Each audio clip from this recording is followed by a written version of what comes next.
Welcome to the Crypto and Blockchain Talk. Hello. Hey. Guten Tag. Aloha. Hola. Shalom. Hello. Namaste. Ni hao. Privet. Hello. Salut. Yassas. Salve. Ciao. Bonjour. Our podcast talks about the latest trends in the worlds of cryptocurrencies and the blockchain. Hello, everyone, and welcome to this week's edition of Crypto and Blockchain Talk. Now, today with me, I have CEO Bob Miles of Salad Technologies. Now, we're going to get rocking and rolling in just a moment, but first, let's say hello to Bob. How are you? I'm very good, thanks, Aviva. How are you? Life is actually not so bad. No matter what is going on in the world, I am the kind of person that I can find really positive things to kind of focus on. And it sounds like you're that kind of guy, too. I mean, you're Australian. Yeah, exactly. All things considered, life's great. I'm going to just go straight in, okay, because the name of your company is Salad Technologies. So I'm going to ask you this question. Were you sitting there looking at Sushi Swap and Pancake Swap and all these other companies that are doing things with hot dogs and God only knows what within the blockchain world? And did you say to yourself, you know what, we are going to call ourselves something from the food and beverage market? Why are you called Salad Technologies? Because I do love salad, and I'm not going to lie to you. When I saw the name of your company was Salad Technologies, I didn't even care what you did. I wanted to interview you about the name alone. You nailed it. We thought the crypto space needs a healthy alternative, and so we went for salad. But no, that's not true, actually. There's more of a story behind it. So we were founded back in 2018. So it's actually our 4-year birthday this year. And the short story is that we had sort of a short list of names. A couple of them were very corporate, and the standout was Salad that we'd given to the lawyers that kind of okayed it for trademark. We'd looked at domains. Finding a domain name these days is near on impossible. We arrived at Salad, and really the reasoning behind it was that, it's such a universal concept, a salad, and what we are building here involves so many different individuals kind of contributing their compute resources to build something that's more than an individual ingredient. So salad just felt right. And, we work with gamers and they absolutely love it. It's turned into this whole kind of culture. They call themselves salad chefs. When they're running our software, they call it the kitchen. So it's proved to be the right decision not going with the corporate name. I'm already a fan. I love salad. I thought, this is going to be great. It's got to be good. A man who can call his company Salad. What was the second runner-up? Can I ask? What was that? Yeah, of course. So we had Node Tree, and when we were testing that, a lot of people were like, No Tree. It didn't quite work. And then there was Mind Flare as well. But Salad. So we initially had salad.io was the domain we were able to pick up, but earlier or last year, we were able to purchase salad.com from, do you know Hidden Valley Ranch? Yeah, Aviva? Of course. I know Hidden. I love their ranch dressing. Oh, yeah. Not good for you, but good ranch dressing. And they'd owned salad.com since the early 90s, and so 30-odd years they'd owned it. And we just happened to be there right time, right place, and managed to pick up that primo domain. So we're the proud owners of salad.com these days. Let's talk about your very unique and proven platform. What is it that you guys do? So we allow gamers to turn their powerful gaming PCs into valuable resources to support different layer 1 protocols. And really the friction, kind of the angle that we have, the friction we address is making it meaningful for the mass market to get involved, right? If you go to most gamers and you say, mine this protocol for a month, download this library, manage your private keys, line it up to the right pool and stratum and get 0.0005362 ETH or some other coin or token, it simply doesn't resonate. So we're essentially a miner, but we wrap it in a value proposition that really resonates with the mass market. So the value proposition that we're introducing is, turn your downtime on your PC into games, gift cards, subscriptions, digital purchases, And what that's allowed us to build is this network of tens of thousands of nodes that we can now point towards any layer one, either as a decentralization as a service or simply proof of work mining resource or infrastructure. So the real why now moment for us came back in 2017 when we recognized that crypto, you probably remember the, Q3, Q4 pump back in 2017, that led to really interesting unit economics for gaming PCs, these PCs with powerful GPUs, graphics processing units. The average GPU could pull out $30 to $50 a month back then, just by supporting these different proof of work protocols. And we recognized that the vast majority of gamers were not actually getting involved in the crypto space. And any rational actor that can make a $30 or $40 a month should be. So we kind of spent a lot of time doing surveys and speaking with gamers and trying to understand, like, what is this friction? Why aren't you getting involved in the crypto space? And there were three main hypotheses. The first was everyone thought crypto was a virus. Remember, this is 2017. That sentiment has radically changed now, but there was definitely an educational piece back in the day. The second thing we came to learn, and sort of our second hypothesis, was that, and this is still true today, it requires a level of technical, whether it's just at the custodial level, managing your own private keys or your own wallet, or all of the implications with the tax man that are involved, or certainly when it comes to mining, actually configuring those libraries and picking your protocol, picking your miner, picking your pool.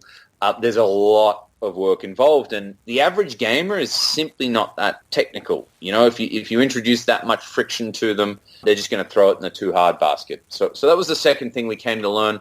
But the third hypothesis, and this really is kind of fundamental to us here at Salad, is what I described before, which is unless you are approaching the mass market, these 400 million gamers with powerful PCs, with a value proposition that really resonates, they're simply not going to get involved. So by introducing what I described before, which is, when you're not using a computer, turn it into a Netflix subscriptions, a digital purchase, a game, a gift card.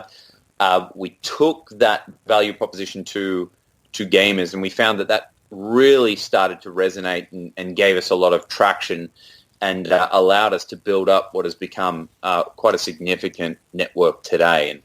And the last thing I'll say there is that is the real power in what we're doing here at Salad, is that incentive model. It actually allows us to build a workload agnostic network. So those tens of thousands of nodes that we have access to through our open source software, we can distribute any workload and support any layer one or any different kind of crypto protocol or community or network that might need decentralization or decentralized resources. Oh, okay. So just so that I can get everything straight here. So basically you are signing people on who have spare GPU power so that you can utilize that extra space on their PCs, whether they're gaming PCs or whatever PCs they are, so that you can use their extra CPU power or GPU power for all kinds of capabilities. And it doesn't matter if it's for mining or if it's for gaming or if it's for any kind of storage of data that's on the blockchain. Am I going down the right road? That's exactly it. So every computer's got three resources. There is storage, your hard drive. There is bandwidth, which is your internet connection. And then you've got your compute cycles, which is, your CPU or your GPU. And we see a future where individuals, and this is really a future that's brought on by Web3, that individuals are allowed to, or will be empowered to compete with the cloud providers using their own self-sovereign servers. And, today that sounds like a very nebulous concept, but one of the core kind of driving principles of Web3 is to, remove the middlemen of the internet and facilitate these true person-to-person interactions online once again. And what is fundamental to that is allowing individuals to actually use their compute resources to power different parts of the web. So the software is open source. It's all opt-in. It's kind of like a menu at the restaurant. You can choose what workload or what protocol you want to actually support.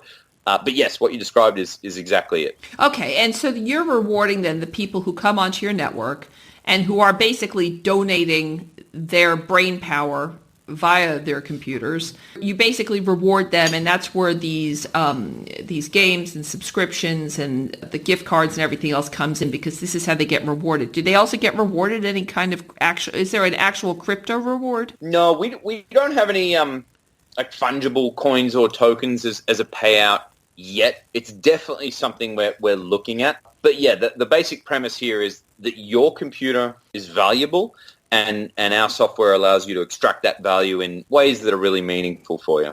Oh, I actually know. I think that's really good. So you're trying to obviously onboard all the time more and more people to grow the network. Now, you were saying that when it comes to like adoption, when it comes to even anything to do with crypto and blockchain, as we all know, it's still kind of difficult. It's still incredibly hard. And almost every single podcast where we go into onboarding, I kind of liken it to when somebody you tell someone that you're going to teach them how to drive a car, and you go, but hold on, before you go and you learn how to drive this car, I'm going to teach you have to learn about, I should say, actually, what this engine in here does. And I have to make sure that you understand the components of this engine before you even put your foot on the gas. Because it just seems like, this whole entire space, the whole block sphere it's just littered with words and explanations that you're right. What you said before, it makes it so complicated for a lot of people to want to engage in because they just feel completely stupid. And even when you say to people, okay, your payout, if you're going to be part of this, isn't even going to be in crypto. So you don't have to open wallets or anything else like this. You're going to be rewarded in things that people really do love these days, which are like games and subscriptions and gift cards. And that's all stuff that people can understand. But do you think that people understand enough of what you're doing so they'll want to be part of your community, especially that 400 million PCs globally that you were talking about, who you want to get that larger share of the pie? Do you think they really truly understand what you're doing, or does it still need to be dumbed down? Okay, so I love this. You've given me a couple of things here to talk through. Let me put that question on ice for a second and just pick up your analogy about driving the car. That's perfect. That's great. And one of the analogies I use for Salad is, if you think about what we're introducing, the value proposition, it's when you're not using your computer, someone else will use it. And that's pretty uncomfortable. It's pretty radical. Mm-hmm. And the analogy I always use is, imagine if I was pitching Uber or Airbnb back in 2008 to you. A complete stranger is going to pick you up in their car, or a complete stranger is going to stay in your bedroom next to you. Most people would have said, absolutely no way. But fast forward to where we are today, and it's part of the zeitgeist. It's commonplace. So it's very analogous to where we are in the space. I think absolutely the friction for the space, widespread, is educating people and sharing what are very nebulous concepts around digital ownership, particularly for the older generation. So yeah, I think that is absolutely a challenge, and it's widespread across the space, whether you're a protocol or kind of a service provider like us. And picking up on your second part of the question there, no, I don't think people do fully understand the value or appreciate the value that we bring yet. And this is something I really struggled to tell the story of. The interaction that we have with the web today is you go on to, your Facebook or your Twitter or Google or whatnot, and you are the product, right? These services all appear to be free, but you are actually being turned into a data set that gets monetized and advertised to. There is a future where we all start to wake up to this, this model of capitalism on the web, and start to recognize that we want to change our relationship with the internet. And what we're facilitating today at Salad is more of a reward for sharing your PC resources, those games, those gift cards, those subscriptions. But where I see us going, 5 or 10 years from now, the more meaningful interaction that will facilitate with Salad is allowing you to power these different crypto networks, these different communities, these marketplaces, these protocols with your personal computer, the storage, the bandwidth, the compute cycles, and that will be far more meaningful than actually getting the games or the gift cards for doing so. But I think that's still a very nebulous concept, and we have a long way to go to really educate people around what our relationship with the web is today and sort of how we're monetized through our data. If you were to do a gap analysis, there's obviously a need for this.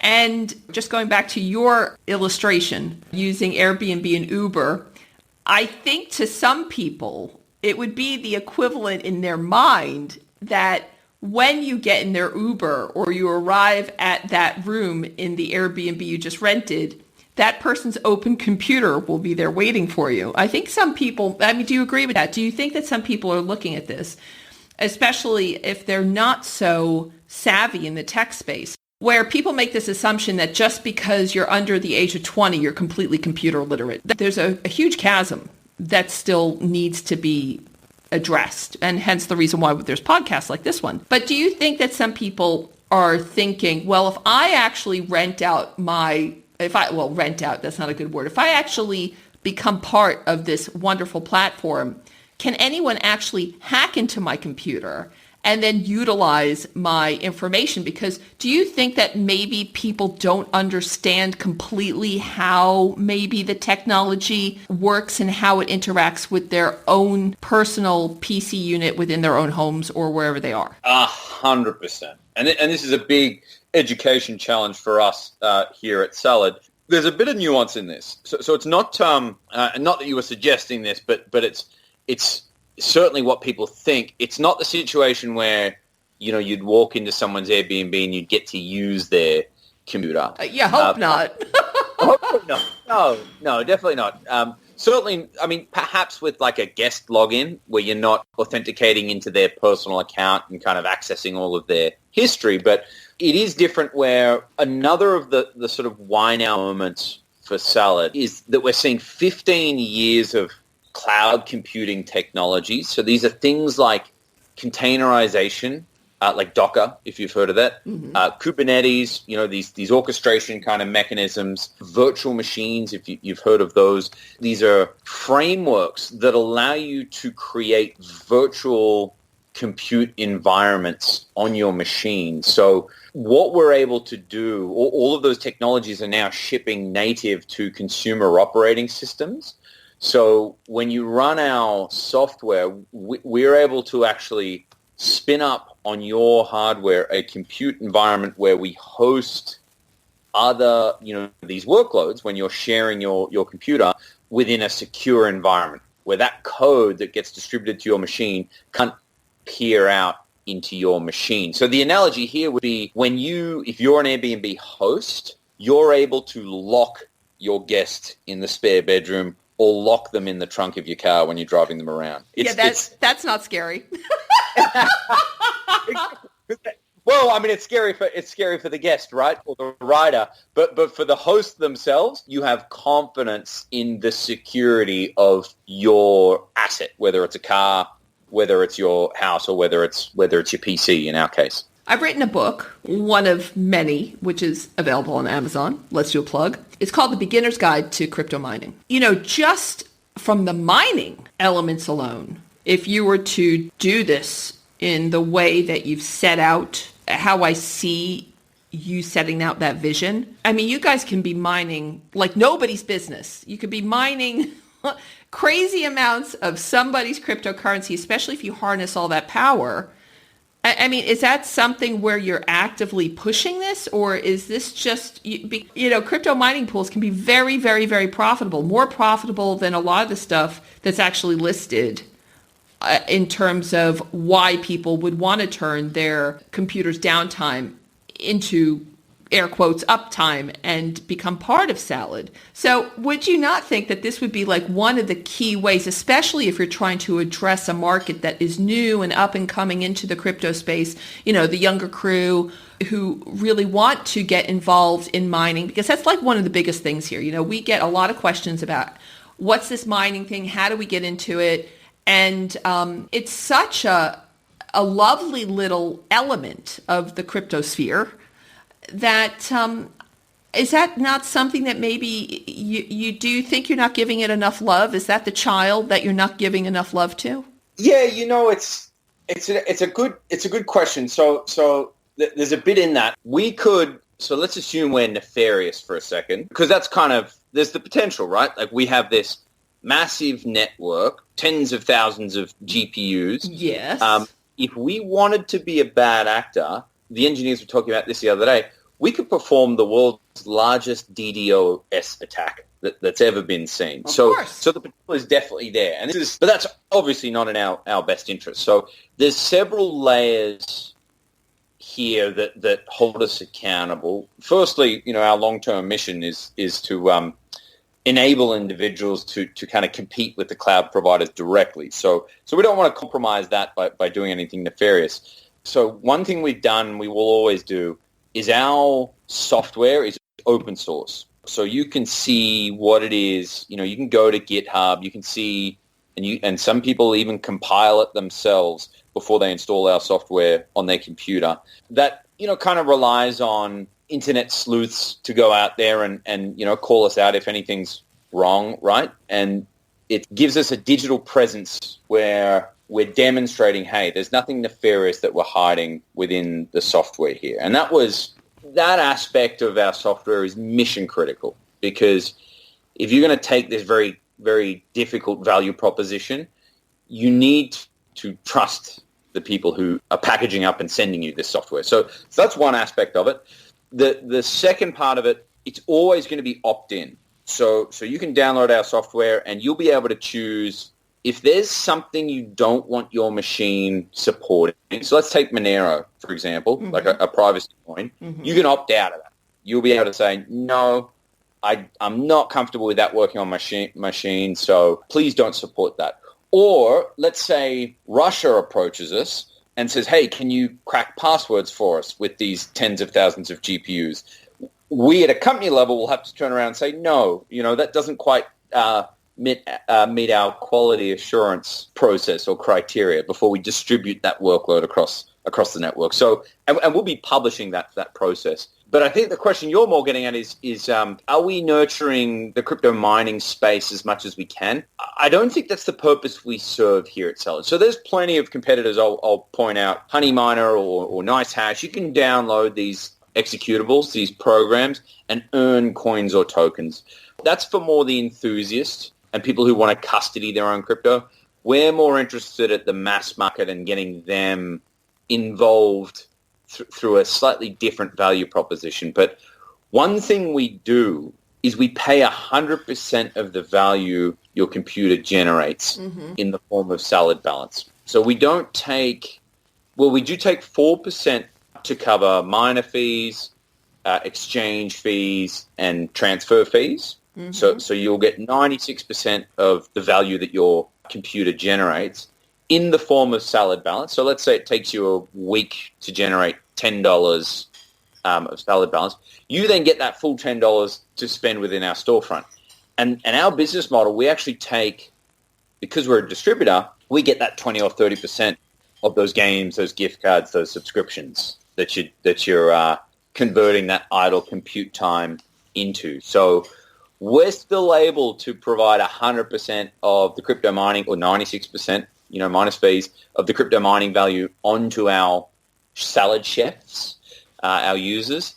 That's that so way, cute. they we got a Discord with 40, perhaps 50,000 people in it now, and it's all about the kitchen. It's all salad chefs, but ultimately it doesn't end there, right? So crypto mining, and perhaps given you've written a book on crypto mining, you'd be more familiar than I would perhaps. It chases either cheap or stranded energy and resources, and so crypto mining, really the unit economics, what you get paid per compute cycle, is the floor of demand.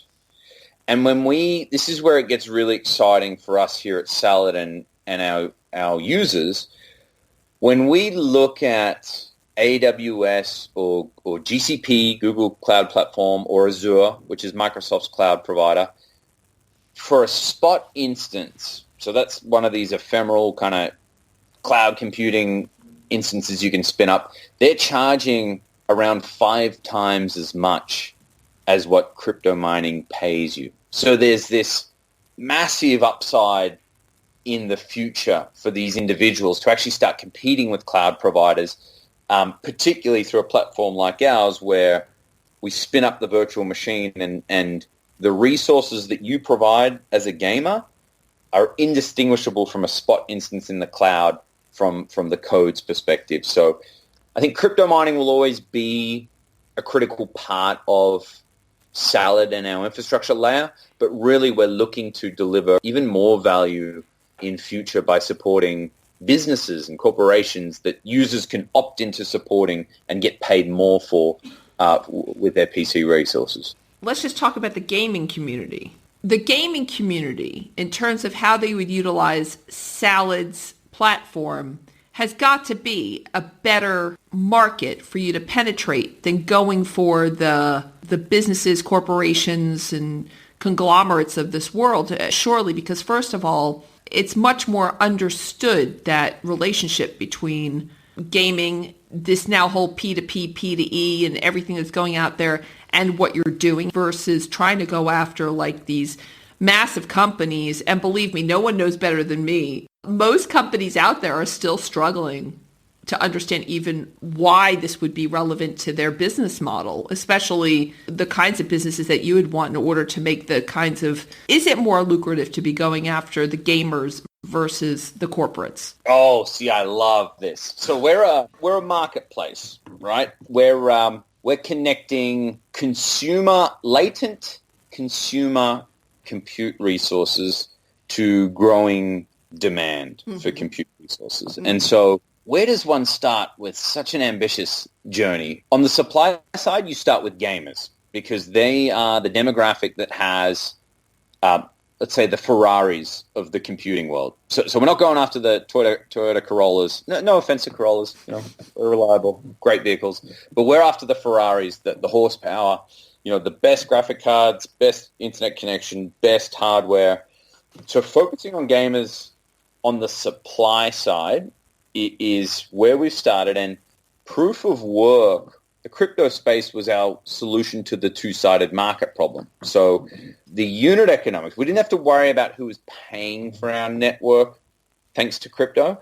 We were able to just focus on the gamers, understand their needs, wants, desires, what's going to motivate them to actually share their compute resources. But where it gets really exciting is on the demand side, it's not so much gamers that need those resources. They might play a game for 4 hours a day and then their computer sits idle for 20 hours a day. It's companies in the AI space where there's exponential demand for compute resources, particularly GPUs. It's the Internet of Things. We've got 20 billion more devices coming online and the need for edge computing infrastructure. It is P2P gaming, certainly. We're actually working with a Fortune 500. It's all under NDA, but we've got their SDK for a very cool product to run across our infrastructure. Again, all opt-in. Gamers can choose to support this platform. But on the demand side, it's all exponential. And we see us, as our lives become more digital, we're marching towards this compute crisis where only the big tech compute resources. And this is in a world where most of our compute resources sit idle, internet connected in consumer homes all around the world. So circling back to your point around the gaming space, on the supply side, absolutely. This is where we are focusing, is on gaming. And it's not only because of those Ferraris, those high-end computers, but it's around the demographic, right? So gamers, tend to skew a little bit younger, digitally native. They're perhaps more amenable to or approachable when it comes to a radical value proposition like ours.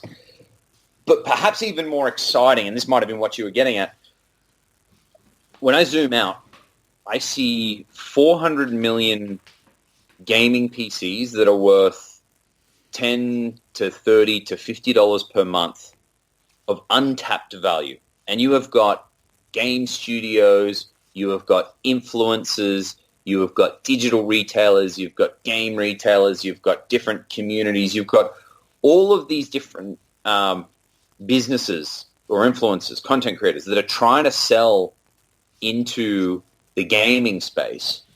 And we're unlocking this whole new monetization mechanism, which is the latent value of their install base. Those 400 million machines worth something around $30 a month. So that's what I'm really excited about as we start to level up the demand side, which pays for all of that. Okay, so when I look at Salad, just to kind of this is now an answer to everything you just said. A lot of the stuff that you're doing is very much blockchain friendly. When I look at everything to do with your website and I hear what you're saying, to me it addresses a very youthful kind of crowd. And I understand that you are business agnostic. You'll pretty much take the demand from anywhere in order to supply it with the resources or the people who are using their computers on the network. I get that.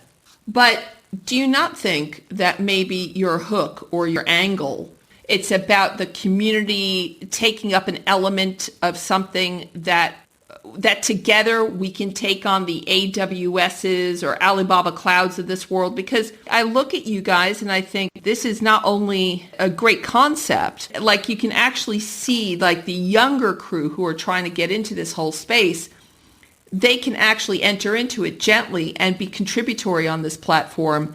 Because would you not think, going back to my question again about like the big business corporates of this world, wouldn't they tend to look towards more established models like, unfortunately, AWS and IBM Cloud, whereas you have more of like this community call to action with what you do with Salad?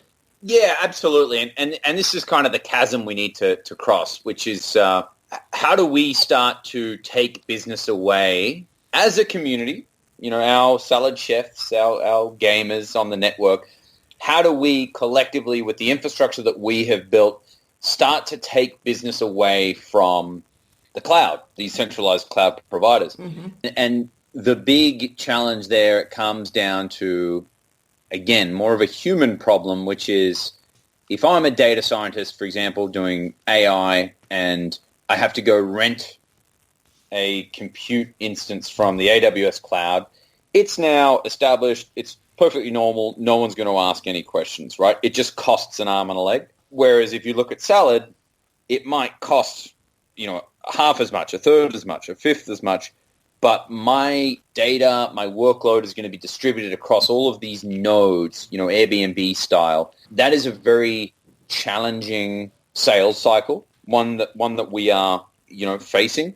But we have some very strong tailwinds behind us, which are those 15 years of cloud computing technologies that I spoke about, starting to standardize our network, and things like, this is a mouthful, fully homomorphic encryption, FHE, and trusted execution environments, starting to ensure the integrity of data. This is what they call zero trust computing, data and computation, no matter where it's hosted. So there's a risk for Salad and for our community of gamers that we're too early, but it's really interesting. I think the challenge ahead, things move at an exponential speed. And if you go back, I did this just the other day, if you go back to like 2010, for example, and you put in cloud computing, the whole narrative there was, as a company, do I trust Amazon with my, instead of running my own servers, should I trust this crazy new concept called cloud computing where Amazon will do it for me? Now it's perfectly normal. Everyone uses cloud computing, but we're at the exact same sort of life cycle. And these cloud providers really face an innovator's dilemma where they're not going to want to, spin out a competing product to ours because we're 1/5 the cost of what they charge today. So it's going to be a really interesting landscape in the years ahead. I love the strap line that I saw somewhere. AFK the smart way. Jesus Christ. That's beautiful. AFK the smart way. Man, I want a t-shirt with that written on. You've been a company, you've been on the circuit now for how long? Since 2018, you said before, correct? Yeah, 4 years. God, it's only been 4 years. Oh my gosh, I have a lot of gray hairs, but yes. Honey, everyone does. So wait a minute, you were, are you, well, no, you're not a COVID baby. This isn't a COVID baby project, is it? It's not something that, it was pre-COVID. This is a pre-COVID project, correct? Correct? Pre-COVID. COVID almost killed us, but we made it through. And crypto winter almost killed us last time, but we made it through. Oh, well, listen, if you can make it through that, you can make it through anything. So then, who is your target audience then? Who are you going after? Marketplace. On the supply side, we are after gamers and their high-end gaming PCs, empowering them to extract the value of those computers that they have. And on the demand side, it's in the Web3 space. We're primarily proof of work today, but we're offering services, decentralization as a service to a lot of these different protocols that need individuals around the world to actually operate validator nodes or different nodes on their network. So we solve that problem for Web3 protocols. We can spin up 100 or 1,000 or 10,000 nodes for your protocol and give you decentralization as a service through our open source software. But we also have a couple of contracts with VPN providers that we're working towards where our users can opt into sharing their bandwidth. We have that deal that I mentioned before for a really interesting gaming application across atop our infrastructure. And you can't tell us about that. I hate to tease. Yeah, I love to tease, but got to bite my tongue on that one. But I think that the space we're really excited about, our target customer would be the AI space. These data scientists, one of their biggest pain points is access to compute cycles. It's a limiting factor. It's a huge part of the budget is how much cloud computing resources can you get to do your job effectively.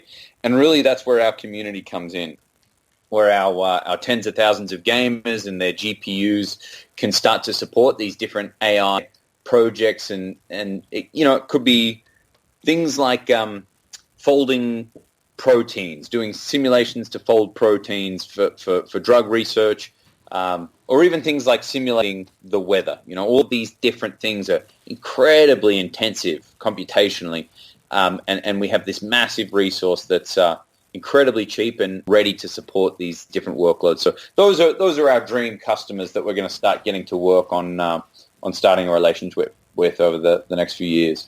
So I did read a couple of articles that you have some pretty highfalutin investors. Who are they? We were seed funded by Kickstart Ventures or Kickstart Seed Fund and Royal Street Ventures in Utah. So that's actually where the company is headquartered. Our last round was led by Carthona Capital. They're an Aussie venture fund hailing from my home country, Australia. And we've actually just closed our Series A. So we're stoked. We've just raised our Series A. It's a $17 million round. Wow. We've got a couple of funds. One's out of Chicago. They're a marketplace-focused fund, so we're really excited to have those guys come on board and bring their expertise and help us build out this marketplace. And then we've got another mob out of New York who are real data-driven investors, and they see the community that we've built and sort of see the trajectory that we're building towards with this marketplace of compute sharing. That's amazing. You want to grow yourself in the right way. Obviously, you want to grow in a way that's going to allow you for continued growth, and hopefully, I know a lot of people right now are like ripping on Facebook or now called Meta. Listen, if you can become Facebook, that's not something to laugh at. I mean, have you seen some of these headlines where they're like talking about all the losses they're having, and everyone's just like so down on them, and they're slating them left, right, and center.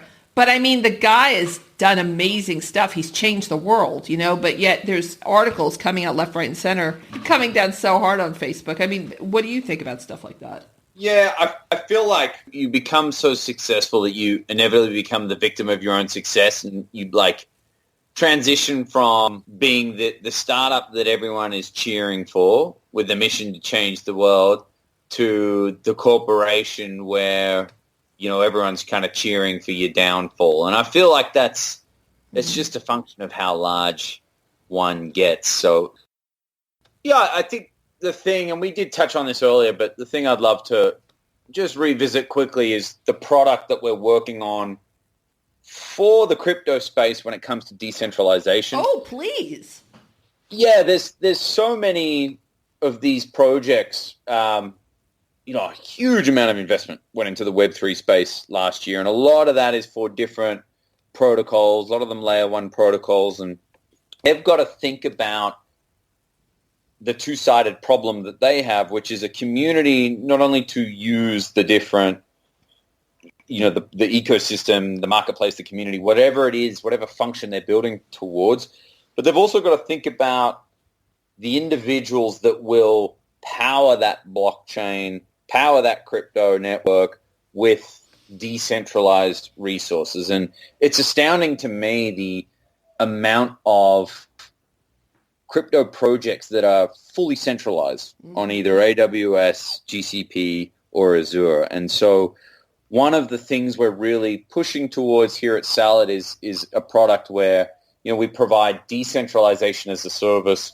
We can provide these nodes where users will opt in and bring compute resources from 188 jurisdictions around the world to provide a layer of decentralization for these different projects. And it's such a core premise of the Web3 space. And when you peel back the layers and see how centralized it is at the infrastructure layer, I think there's a real difference we can make here at Salad, and that's something we're building towards helping with. Well, to be honest with you, I think you would be very successful at that. But what I would also say is, I think at that point you would need to have the Salad token, the Salad coin. I think, well, it would be the Salad token in your case, but unless you're building the blockchain yourself. But it would be something then that, don't you think that would be a core component to luring people onto being part of a decentralized network? It's a pretty hardcore crew, a pretty hardcore community. And we loves our tokens, we love those tokens, those cryptocurrencies, that's the kind of thing that I think works with it. So do you see yourself paying people in Salad? I'm not ruling it out, absolutely. But I see the value we can provide today is to these different communities or protocols who are tokenized, who do have coins or tokens. I think we're very early in the space today, and there's going to be a big shakeout. There's lots of these different protocols. 98% of them probably aren't going to make it, and a handful, 2% are going to be wildly successful in this future Web3. We at Salad are letting the market decide. So we're very intentionally not tokenized right now, but we are very excited about supporting the space and supporting these different coins and tokens with our infrastructure to help them with decentralization and help them with distributed infrastructure. And that mission today doesn't require us to tokenize, but wouldn't rule it out in future for sure. Let me ask you a question that may require you to think about this answer. Are you worried about releasing a token because of the new laws and legislation that might be coming out from the U.S. government concerning the use of tokens, et cetera, et cetera? Are you worried about that? Is that one of the reasons you haven't already done the Salad token and really gone head first into this whole decentralized space? I think clear legislation is going to be a boon for the space, because I'm sure there are dozens of potential founders and teams that would look to tokenize, but with that regulatory uncertainty, that's the friction that stops them from actually executing and taking the leap. For us here at Salad, that's not the reason we haven't tokenized. There's just not the business model for us today. We don't need to tap into token economics to build out the supply side of our infrastructure. We've proven that with our value proposition and our incentive model. So there's no real need for us to tokenize to motivate suppliers to join the network. We're more focused on supporting these protocols that already are tokenized and might need that decentralized infrastructure. So the business case just isn't there for us today, and that's aside any regulation or legislation that might be looming. Let me just ask you one more question before you go. What's the difference between you and NiceHash? Yeah, so NiceHash is more of like a marketplace for hash power, pure crypto, right? All about the coins, the tokens, and people will mine a NiceHash for a specific coin or token, whereas we're agnostic to what the network does. So we can yeah, we can, in theory, and which is what we're working towards, pay people a whole lot more for their computer when they start to support these different workloads that are outside of the crypto space. So it's really the incentive model that's different. It's the reason you join is very different, Salad versus NiceHash. Bob, thank you so much for coming on to Crypto and Blockchain Talk. I think your project is amazing, and I wish you nothing but the greatest success in the future. I would absolutely love it if you came back on. Hey, thanks so much, Aviva, and I'd love to take you up on that offer and chat to you again in future. Oh, what are you kidding? Especially you got so much secret stuff coming out.